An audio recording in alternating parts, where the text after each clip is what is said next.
My name is Brother Ishmael Tete. 44 years ago, and precisely, that is 1973, I set myself, or rather, I awakened to the need to search for the solutions to the human problem. Specifically to search for the need for peace. In other words, I started a journey of finding what it is that will bring humanity back to their center, to experience the peace that they crave for. All through these 44 years, I have prayed. I have researched into the nature of the mind and the spirit, all with a drive of finding the solution. And I've come out with many programs, all to help individuals and humanity to come to their center and experience the peace that they pray for. Deep within every human being, irrespective of their race, creed, or culture, there is a sincere prayer to experience peace, love, harmony with themselves and with the environment that they are living in. I do not believe that such prayers will go unanswered, and I set myself to be the answer. Possibly, with my prayers, I have seen some shifts in the evolution of humanity, and I believe that we are now at a point where we can make the next step towards the absolute path to peace. In my lifetime, for example, I've seen the Cold War between the East and the West dissolved.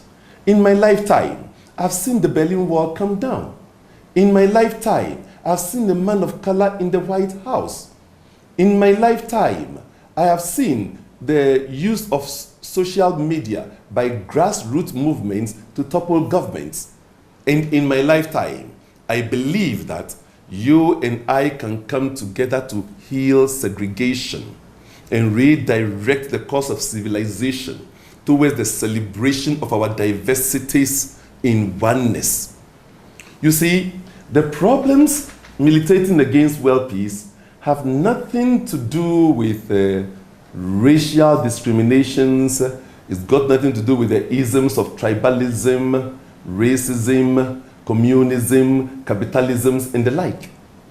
The problems are more fundamental to each one of us, and the solutions are closer to you than you truly think.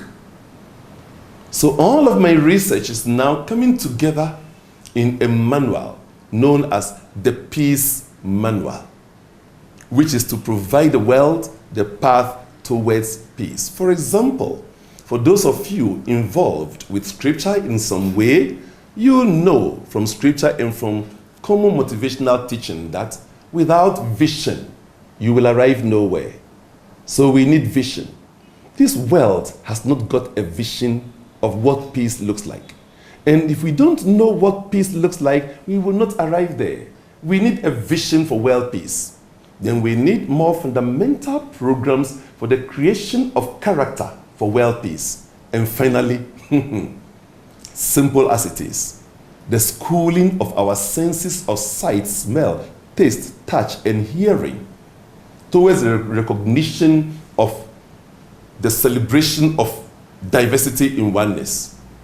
Let me share this briefly. We are either sense-driven or spirit-driven, and we need the two to blend for us to have this inner and outer harmony. The senses see separation, such that you cannot tell since that tomato and pepper are the same just because they are red.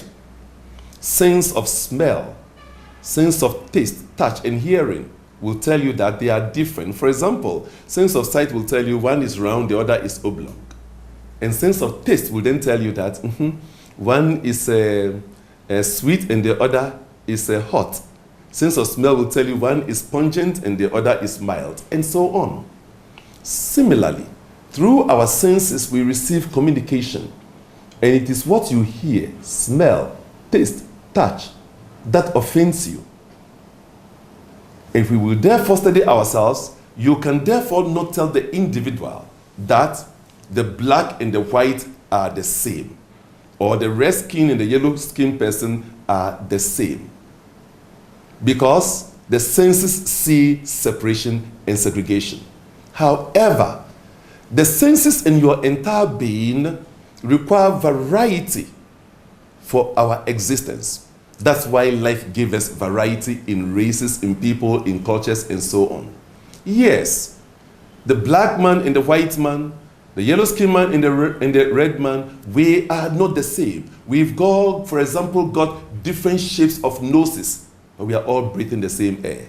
Meaning, irrespective of our race, creed, and culture, we are all in life by the one life that has made us possible. We are all one spirit, one life. Humanity is one being. And we can school the senses to know how to celebrate the varieties we see in oneness. In the example I gave you, I shared, we all have different shapes of noses, but we are breathing the same air. So the one life of the air is animating the black man, the white man, the yellow-skinned man, and the red-skinned person. So we are all supported by one life. I sincerely invite you to join me.